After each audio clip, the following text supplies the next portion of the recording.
Hello, everyone, and welcome to another episode of Ask Me Anything. I'm Mary Margaret Murphy, and today we're delving into a powerful and often under-discussed topic: the taboos, stigmas, and silence surrounding reproductive loss. Joining me again is Laura Aguilar from the Center for Reproductive Loss. Laura, thank you again for joining us. Thank you so much for inviting me. Oh, we're happy to have you. Thank you. Laura, when families go through experiences like reproductive loss, they often encounter a wall of silence. Whether friends, family, or society, there's often a discomfort in addressing this kind of loss openly. Laura, what do you think lies at the heart of this stigma and silence? I think that I mean I think that one of the reasons is that many studies in women's healthcare have revealed that historically reproductive loss has not been like well integrated into the standardized healthcare practices. And Yes. that is a very big deal because Mm-hmm. those are trying, to help you, are not well prepared to do so in case you suffer a reproductive loss. Mm-hmm. And I feel like that is a a main reason that, because if the people that are offering the care are not well educated on that, then Right. how are we, the rest could be educated on that, you know what I mean? So I Mm-hmm. feel like that is a very important issue to talk about that also. And also the lack of awareness and stigma is that it's always like leading to silence, Yeah. so like it's a lack of understanding within the healthcare system, and this grief associated with reproductive loss is very frequently minimized sometimes, so it leaves Mm-hmm. the very parents like feeling very isolated, and I don't understand what's going on, and it's really very hard. So we could say very respectfully that it's a big gap in the Yeah. Canadian healthcare system. Like other provinces have better support than others, yes, but I feel Mm-hmm. like it really needs to be stronger. Right. Well, Yeah. and we need to have more open conversations because sometimes we feel guilt or we feel shame, Yeah. and we shouldn't, Hmm. right? Like, sometimes these losses happen, Yeah.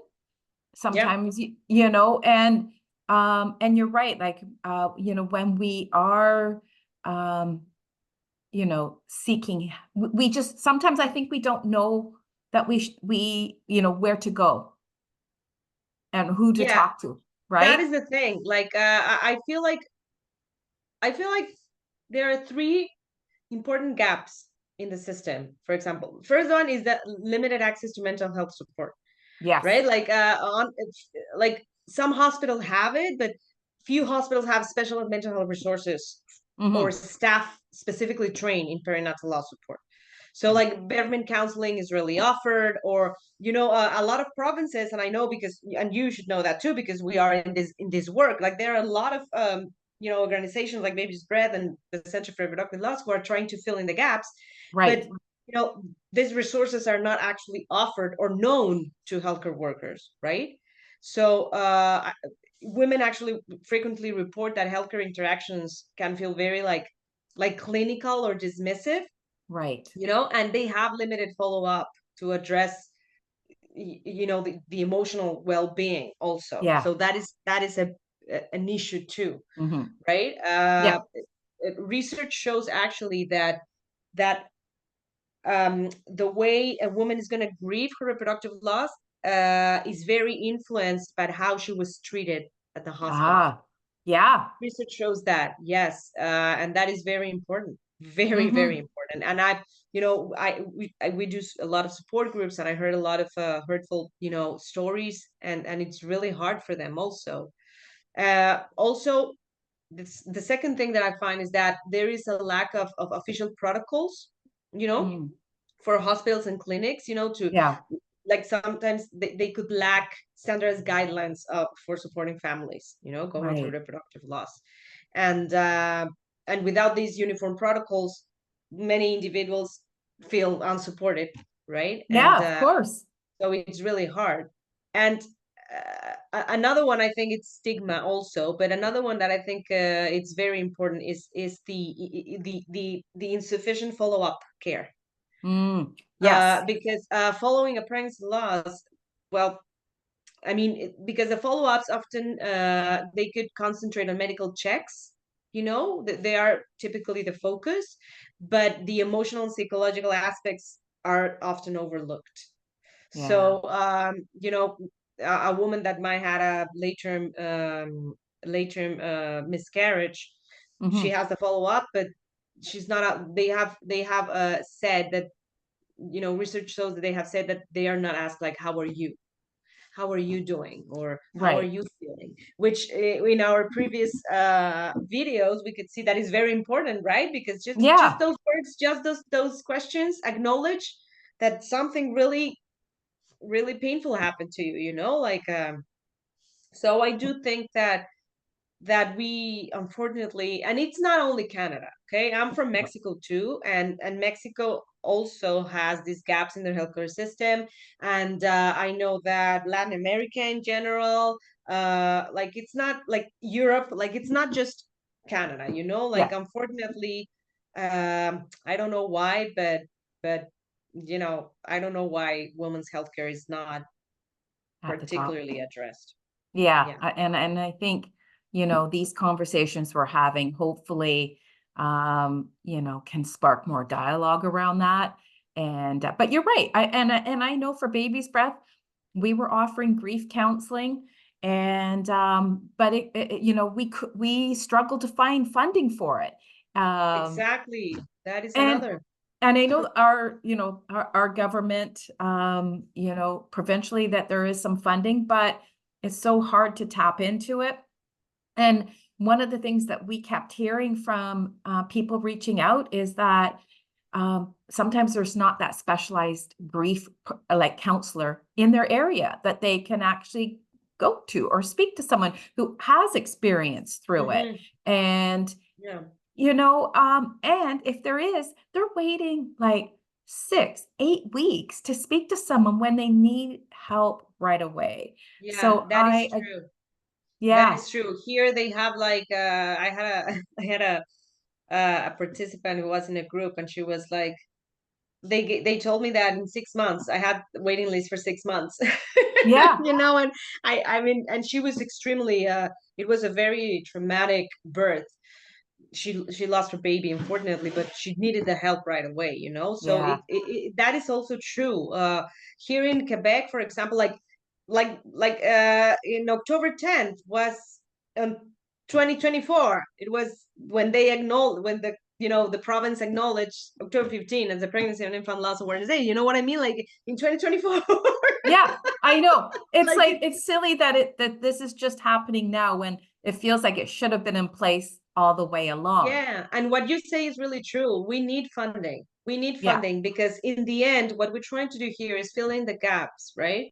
yeah. And we are trying to help the healthcare system, and we're trying to, for example, the Center for Reproductive Laws has trainings, in grief awareness for healthcare providers, for people in general. And Mm-hmm. we're trying to give this service in order for have more standardized care, and maybe protocols to be put in place. But Yeah, it's really hard to get the funding and the attention. And I feel like there, I know for me it's a big problem, which is the lack of support.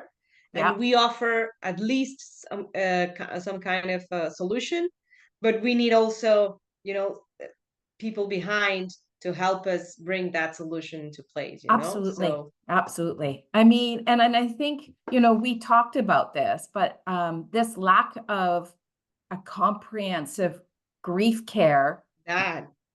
has a huge impact on women's Yes. health care. Yes, absolutely. And also trauma informed care. Yes. Like that is super needed also. Mm-hmm. And well, but I think that Baby's Breath and the Center for Reproductive, like, and other organizations around Oh, Canada, they are so many, thank God, right. right? So we're trying to we're stronger together. So, I always encourage other organizations, to work together and to, like Oh, like yeah. us, this Yeah. what we're doing, together. It's really meaningful, because out there people can listen to us and be like, wow, yeah, I want to talk about my reproductive laws, right? Yeah. And I think that one way of breaking the stigma that we were talking about really is just talk about it, right? Like, Yeah. this Well, is my and story, I, right? I was just going to say, in one of the notes that you had sent me, you've got this gap in trauma-informed care contributes to long-term psychological impacts Yeah. such as anxiety, depression, or post-traumatic stress symptoms following Yes. the loss. Yeah, yeah, That's because it's a huge. big impact on mental health. and Yeah. and when I had my own reproductive losses, I faced three things, and I'm telling you, I had two in Mexico and one here in Canada, and I faced the same in Yep. both countries. But I faced three things. The first was the lack of support and resources available. Yeah. Like, I had nowhere to turn to. I had, like, who could help me? How do I manage this that I have inside? Second of all, it was the an acknowledgement of society. And I'm Yeah. not trying to make people feel bad or telling you that you're mean. It's not like that. As we talked last week, there is a uncomfortable, cultural uncomfortable thing with grief and Yep. suffering. Mm-hmm. And sometimes we say comments that we think are going to help the person, but they do not help. Right. So I remember that I received lots of comments that were really helpful, and yeah, intellectually they made sense to me, but my heart was just like, oh, I don't need this right now, Mm-hmm. And the third thing that I experienced is this, like, validation of this roller coaster of emotions and mental health impact that reproductive losses have. Yeah. Like, it's just like, you're still sad about that. Mm-hmm. Like, oh, you're still thinking about it. uh Mm-hmm. and it needs to be addressed. It's like, it for me, it's very simple. Yeah. If you have a cut or a wound in your arm, you're Mm-hmm. not just gonna leave it there like, oh, you're Yeah. fine, it's nothing, oh, it's bleeding so much, but it's good, don't worry, just, I'll like, you're get not over gonna it. do that. I'll get over it. You Yeah. go and you're like, I don't know, you put some alcohol on it and you put a band-aid, I don't know. So Yeah. if we let this huge impact on mental health just like that and not Yeah. be addressed, it's obviously gonna have an impact on not only on us at large, on Yeah. our unhealthy behaviors, or anxiety, Mm-hmm. PTSD, like, but also in our families and people Yeah. surrounding Yeah. our environment. You know what I mean? Yeah. You're gonna get in Mm-hmm. fights with your husband. You're gonna be less patient if you have children. At work maybe. So I think that it's not just about the loss. It's about really provide to these men and women who suffer reproductive losses comprehensive health care, especially mental health care, that could help Yeah. them walk through their losses Mm-hmm. and learn how to live with it, Yeah. in a meaningful way. Right. So, So my experience, so years ago, this is going back over 30 years, my first pregnancy was a miscarriage. But I remember leaving the doctor's office and actually miscarrying in the car on the way home. And, when I think back to that time, my doctor, like no one, there was nothing around helping me through that process. It was like, oh, well, it was a miscarriage. It was 12 weeks, it meant to be. And yeah. it wasn't until I actually started with baby's breath, I just realized, wow, the lack of like support that I had back then to even, and back then I didn't even think that I could ask for help. Now, again, this, and I think, but, Yeah, I know what you mean. but like it's 30 years later or more than 30 years later. And, I think sometimes we're still in this same situation where we don't know. We don't know Yeah, what we don't know. We don't know that exactly. We didn't know, like, there was this woman actually, and she had several losses, and several late term miscarriages, and she never got a chance to see her children. mm, and she just would woke up and it's like, oh no, Yeah. it didn't work out, and she didn't have a chance to see them or to see what happened to them, Right. and that was extremely painful for her. Yeah. And I look to the other side on the medical healthcare system, and I do thank them so much, because they are totally overwhelmed. I Oh, don't specifically know the situation in Ontario, but here in Quebec they are extremely overwhelmed. They work very long hours, and I do believe that it's not that they don't want to give a good care, right? But mhm. it's just that they manage so many, probably many losses in one day, right? Yeah. And they are running around and here and there, and sometimes they this it, for the person that is going through that, it could be very dismissive. You know what Yeah. I mean? And I Yep. know that here in Quebec, there are a lot of hospitals that are doing like some things. They're putting, the butterfly in the door to let the healthcare workers know that, there Mm, was a loss. And they are right. trying to change that because themselves have realized that this is, something that they need to Yeah. ameliorate. Yeah. So like, I thank them. We are not here to, to blame the doctors No. and nurses that are out there. On the contrary, we would like to help them. Yes. We would like to help them and trying to make their work better, right? In Mhm. order for this men and women to feel supported I agree. and uh, and Yep. taken That's care of, that's right? why people like you and I who care so much about this, hopefully this, our conversations that you and I have had for the past 4 weeks, Yeah, the people that are watching, hopefully will have an impact. yeah. Yeah. I mean, we'll be posting this video shortly on social media, but we're actually coming to the end of Pregnancy and Infant Loss Awareness Month. So, Laura, I want to thank you today again for sharing your insights with us.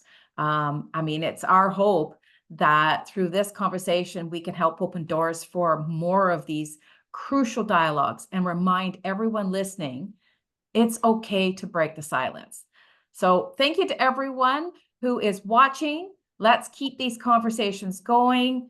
Please be kind to yourself and take care of each other. Thank you.